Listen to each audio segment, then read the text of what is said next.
في البدء كان الكلمة والكلمة كان عند الله وكان الكلمة الله.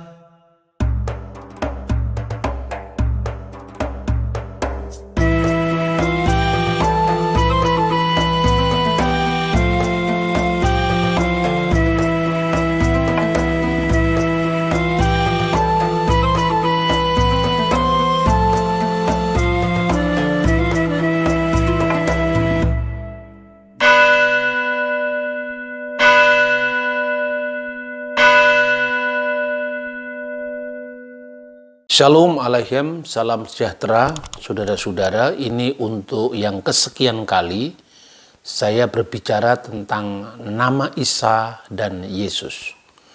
Apakah sosok Isa adalah sama dengan Yesus dalam iman Kristen?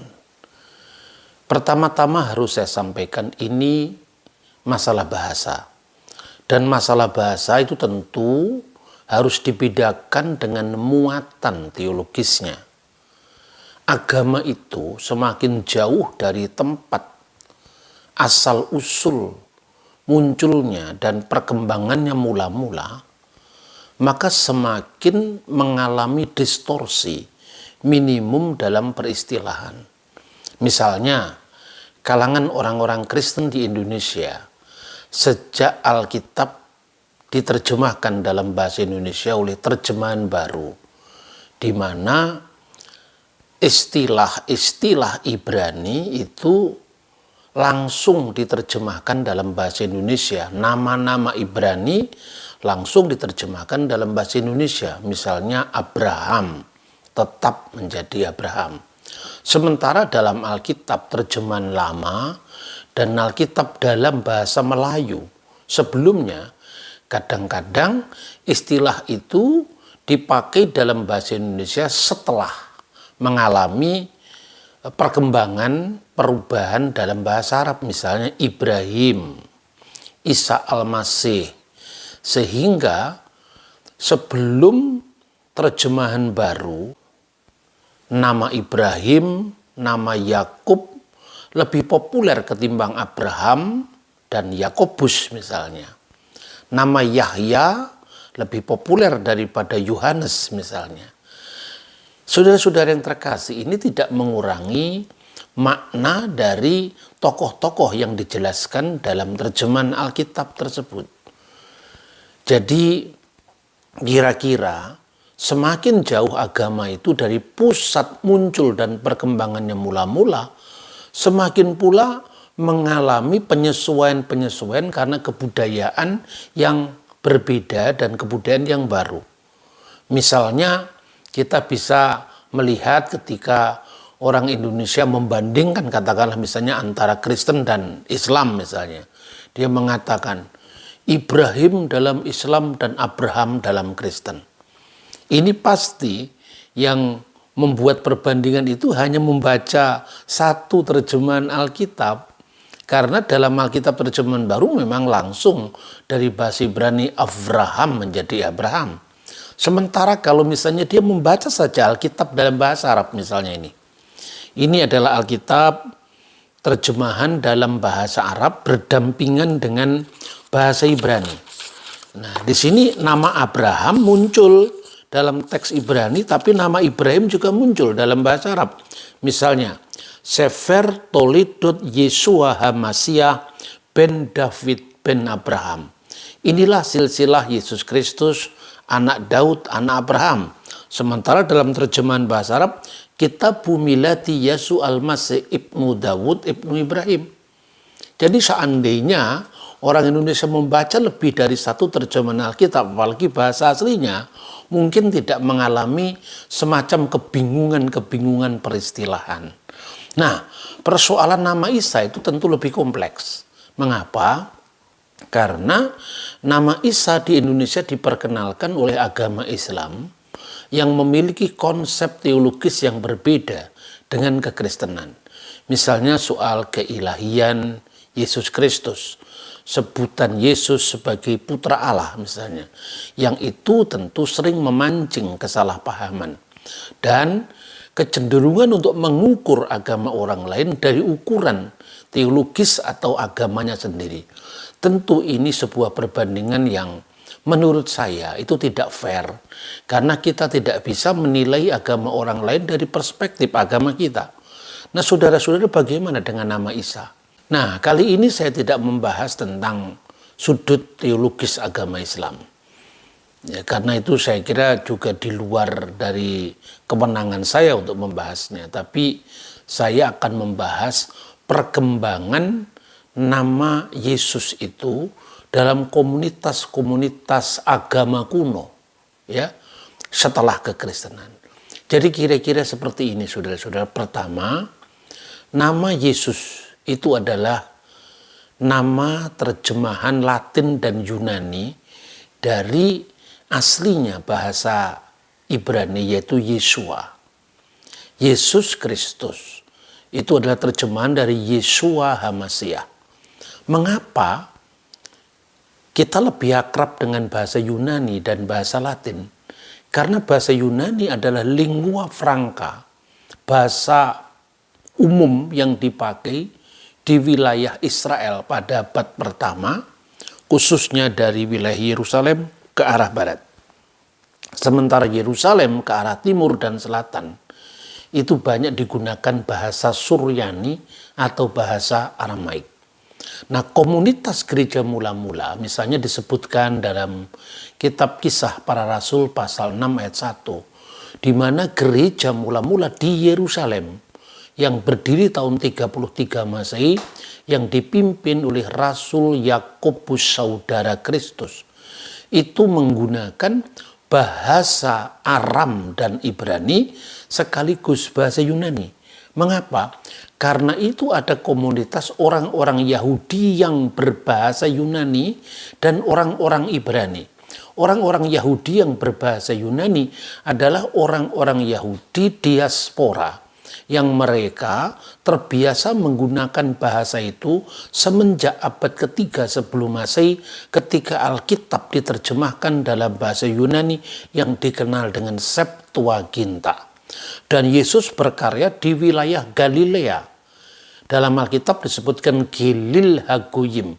Galilea wilayah bangsa-bangsa, tentu dengan segala kompleksitas budaya dan bahasanya.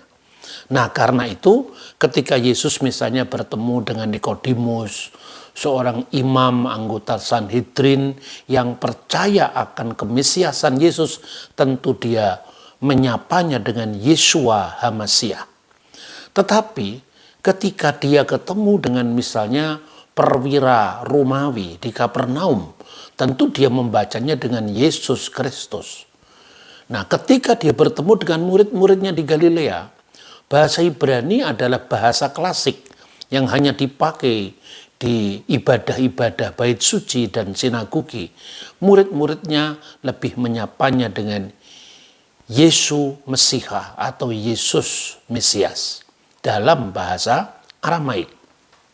Ketika gereja berkembang ke arah barat, tentu bahasa yang dipakai saat itu adalah bahasa Yunani Koine sebagai bahasa internasional.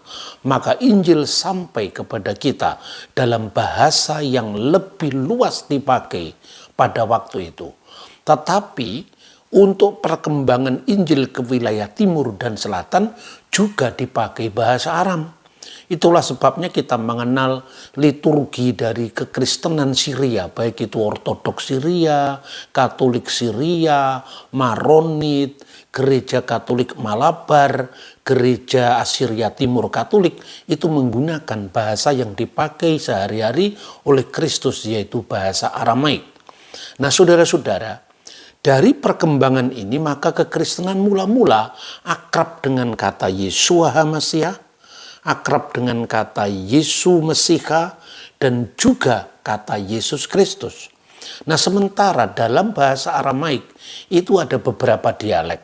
Ada dialek Galilea, ada dialek timur, ada dialek barat. Dialek barat itu dialek Damaskus. Misalnya kalau menyebut Murunu Yesu Mesiho, misalnya Our Lord Jesus Christ. Tapi di timur, Maran Yeshua Mesiha, Maran Isu Mesiha. misalnya.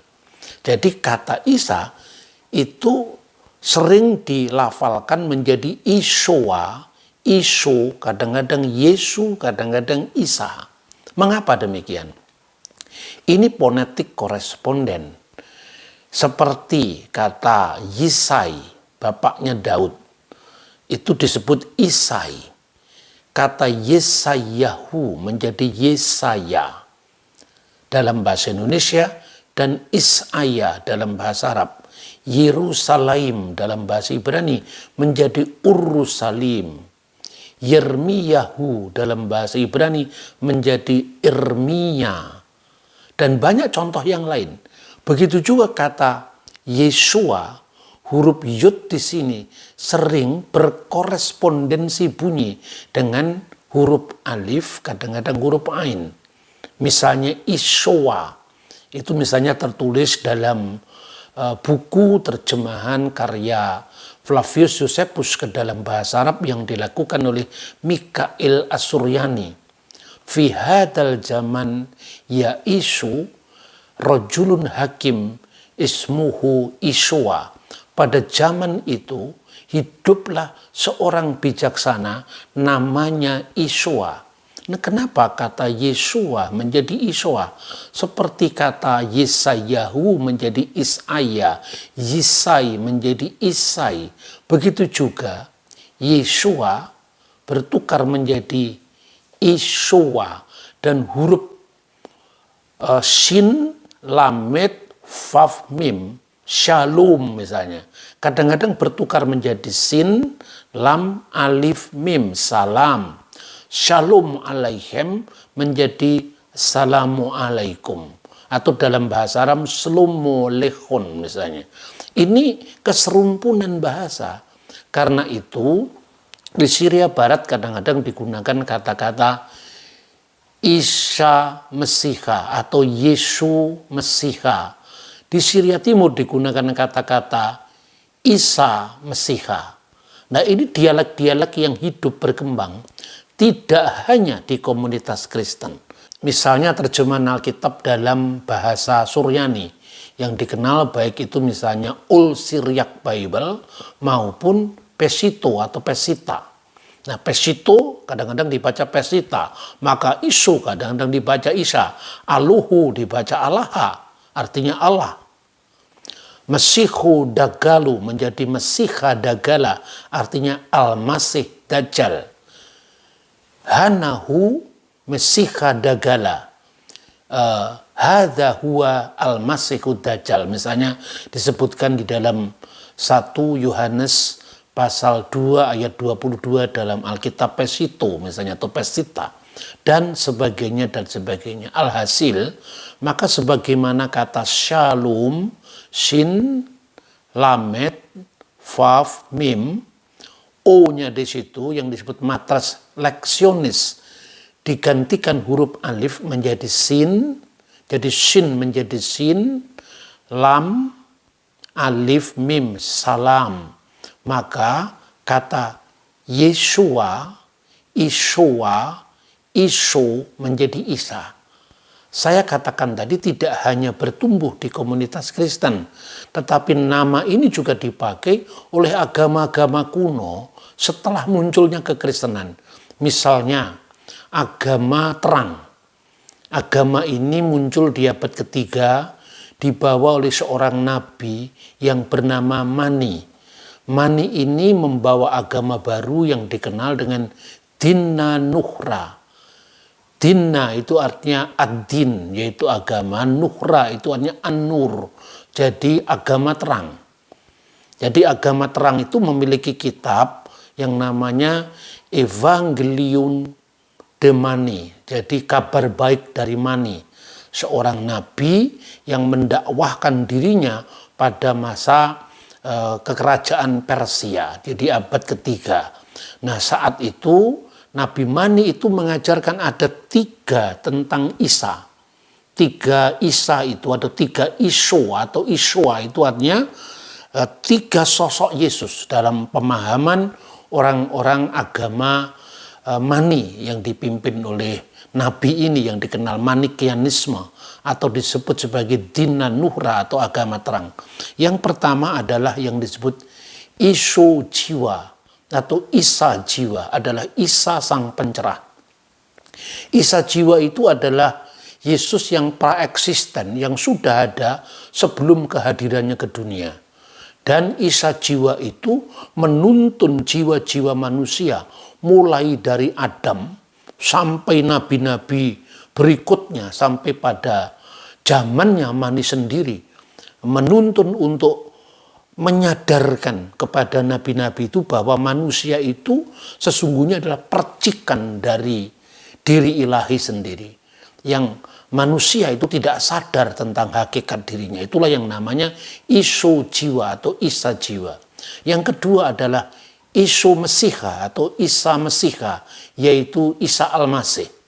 Ya, Iso Mesiha itu adalah Yesus yang secara sejarah pernah datang sebelum Nabi Mani. Nah, Yesus inilah yang disebut nabinya orang Yahudi. Lalu yang ketiga adalah Iso Patibilis atau Isa Patibilis. Itu adalah Isa yang menderita. Isa tidak benar-benar menderita karena jiwa yang sesungguhnya itu tidak bisa tersentuh oleh penderitaan. Ini ajaran dari agama Mani. Maka penderitaan Isa atau Iso Patibilis itu hanya tampaknya saja, karena apa? Memberikan percontohan bagaimana tentang manusia harus mengambil jalan kepasrahan kepada Tuhan itu sendiri. Kemudian apa yang diajarkan selanjutnya oleh Nabi Mani? Nabi Mani itu menyebut diri sebagai nabi penyempurna. Karena itu dia menggunakan istilah di dalam bahasa Aramaik, yaitu kut mata dan nebye, penutup nabi-nabi, atau kut mata desliche, penutup utusan-utusan, atau penutup para rasul. Karena apa? Karena Nabi Mani ini mengklaim diri sebagai Parakletos yang dinubuatkan oleh Yesus sendiri yang akan datang setelah dirinya. Dalam iman Kristen, Parakletos itu adalah Roh Kudus. Tetapi oleh Nabi Mani dipahami kehadiran dirinya sebagai seorang nabi penutup atau kutmata denebia. Inilah ajaran tentang Dina Nuhra atau agama terang yang diajarkan oleh Nabi Mani pada abad ketiga. Setelah itu ada lagi ajaran yang dikenal dengan Nasrani Mandayan. Nasrani Mandayan ini munculnya di abad keempat setelah Masehi. Nasrani Mandayan ini tentu berbeda dengan Nasrani di abad pertama. Istilah Nasrani di abad pertama itu adalah sebutan untuk para pengikut Yesus dari Nazaret yang berlatar belakang Yahudi, yaitu gereja Yerusalem, yang disebut gereja Nasrani mula-mula, atau gereja Nostrim perdana, atau gereja Nisarim perdana yang disebutkan dalam kitab Kisah Para Rasul pasal 24 ayat 5, di mana Rasul Paulus disebut sebagai salah satu atau salah seorang dari pemimpin sekte Nasrani. Dan sebutan Nasrani itu memang sebutan untuk gereja di Yerusalem yang bagi mereka berlaku hukum Musa, yang nantinya oleh para rabi dirumuskan sebagai Taryak Misfot Muse, yaitu 613 hukum Musa. Sementara Kisah Rasul pasal 11 ayat 26, di Antiokialah mula-mula pengikut Yesus di luar Yerusalem itu disebut Kristianos atau Kristiani. Jadi ada dua corak kekristenan mula-mula. Kekristenan Yahudi yang berpusat di Yerusalem yang lebih disebut dengan kaum Nasrani, yang berlaku bagi mereka hukum Musa sebagaimana yang ditetapkan oleh para rabi Yahudi sendiri, bahwa orang-orang Yahudi berlaku atas mereka hukum Musa, termasuk sunat, termasuk imamat pasal 11, ya, termasuk hukum edot atau hukum peringatan, termasuk mispatim, hukum yang bersifat universal. Jadi ha edot, vh hukim, vh mispatim, yaitu hukum peringatan. Misalnya jangan makan daging di pangkal paha untuk memperingati peristiwa Nabi Yakub yang digelari Yisrael atau Israel. Ya, lalu jangan makan anak kambing bersama susu induknya agar orang Israel tidak menyerupai pemujaan Dewi Asyera sebagai dewi kesuburan bangsa Kanaan. Lalu hukim itu adalah hukum khusus, misalnya Imamat pasal 11 dilarang makan unta, dilarang makan kelinci, dilarang makan pelanduk, dilarang makan babi, dilarang makan cumi-cumi. Ikan-ikan yang tidak bersisik, misalnya ikan patin nggak boleh dimakan, itu hanya khusus bagi orang Yahudi. Sementara bagi jemaat bukan Yahudi yang disebut kaum Goyim, berlaku apa yang dikenal sebagai Sefa Misfot Benin Noah. 7 hukum bagi keturunan Nuh, tentu boleh makan babi di sana, tidak ada aturan Yahudi itu.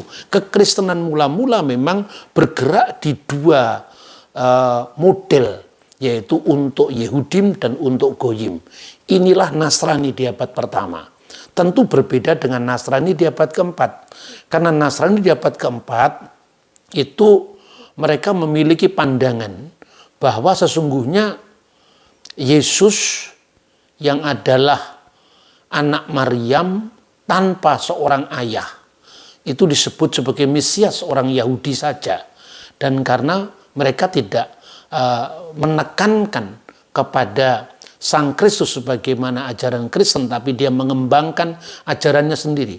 Sehingga karena apa yang dilakukan oleh orang-orang Nasrani di abad keempat itulah, maka orang-orang Kristen di dunia Arab sampai sekarang mereka tidak sejahtera dipanggil sebagai orang Nasrani, tapi mereka menyebut Masehi, orang-orang pengikut Yesus yang adalah Mesias. Dan salah satu dari kitab kaum Nasrani Mandayan ini dikenal dengan Haran Gawaita.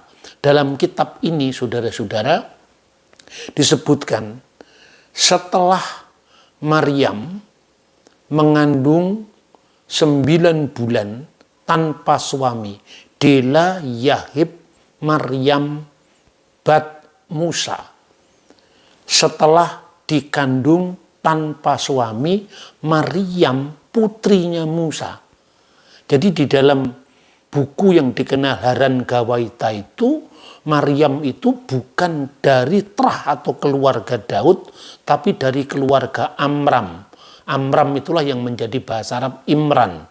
Dan Imran atau Amram itu punya 3 anak, yaitu Miriam, Musa, dan Harun. Mungkin kitab Haran Gawaita itu mengaburkan antara sosok Miriam, saudari Musa dan Harun, dan Maryam dalam perjanjian baru. Maka disebutkan dalam kitab Haran Gawaita bahwa Yesus itu atau Isa Mesiha itu adalah merupakan putri dari Musa dan cucunya dari Imran atau cucunya dari Amram.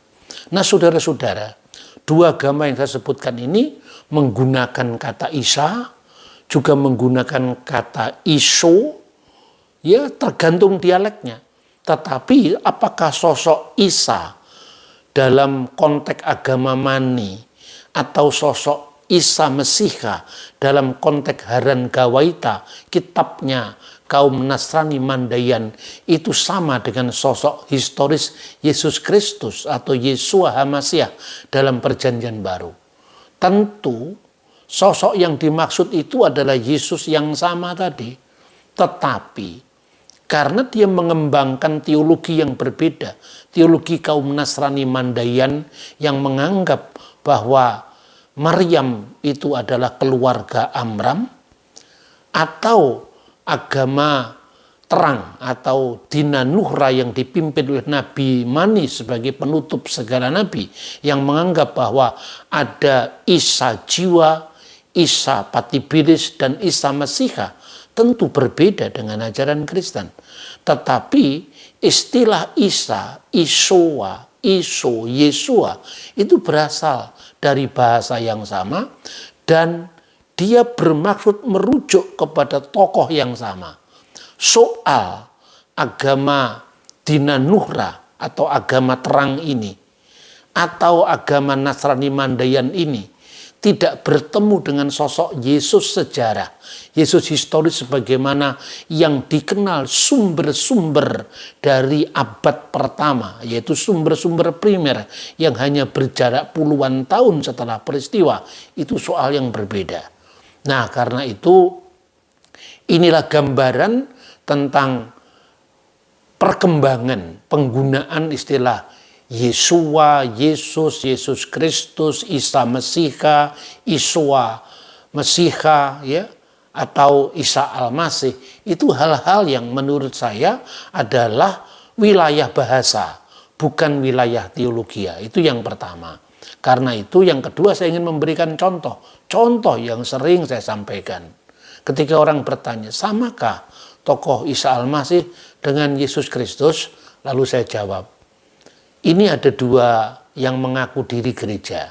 Satunya gereja Isa Al-Masih, salah satu anggota PGI, yang pandangannya sama dengan gerejamu dari Katolik, dari gereja Ortodok, dari gereja Protestan, Sinode GPIB, Sinode HKBP, Sinode GKJW. Sama pandangannya tentang Yesus. Ataukah Anda memilih gereja Yesus Kristus dari orang-orang suci zaman akhir menurut ajaran Nabi Joseph Smith sebagai nabi terakhir dari Amerika yang muncul baru abad 19. Anda pilih mana? Nah, teman-teman ini mengatakan, saya pilih Yesus Alkitab. Enggak, saya tidak tanya itu. Saya tanya, pilih gereja Isa Al-Masih yang menyebut Yesus sebagai Isa, tapi pandangannya tentang Yesus, kristologinya sama dengan kristologi kita, atau Anda pilih gereja Mormon yang pakai nama Yesus Kristus, tapi Yesusnya berbeda dengan Alkitab. Saya pilih gereja Isa Al-Masih. Ya, berarti itu bukan sekedar namanya, tapi yang dipenting adalah teologinya. Tentu teologinya bisa berbeda dengan kita. Sebagaimana teologinya agama Mani, teologinya Nasrani Mandayan berbeda dengan kekristenan dari abad pertama, kekristenan mula-mula baik Nasrani di Yerusalem maupun Kristiani yang ada di Antioquia. Tetapi terlepas daripada itu, persoalan bahasa harus dikembalikan pada bahasa. Dan teologi adalah wilayah lain yang menjadi wilayah bagi yang mengimaninya. Kiranya gaduh persoalan Isa dan Yesus ini segera berakhir agar keutuhan kita sebagai bangsa yang berwajah, yang beruna Bhinneka Tunggal Ika, berbeda-beda tetapi satu ini tetap kita junjung tinggi. Apalagi di masa-masa menjelang tahun politik seperti ini. Jangan ada kegaduhan-kegaduhan yang terkait dengan masalah-masalah sensitif keagamaan. Karena itu saudara-saudara, kiranya apa yang bisa saya tanggapi, dan mungkin ini tanggapan untuk kesekian kalinya, itu bisa membantu secara khusus teman-teman Kristiani dapat memilih sikap yang bijaksana. Tuhan memberkati kita. Shalom Aleichem Beshem Hamasiah.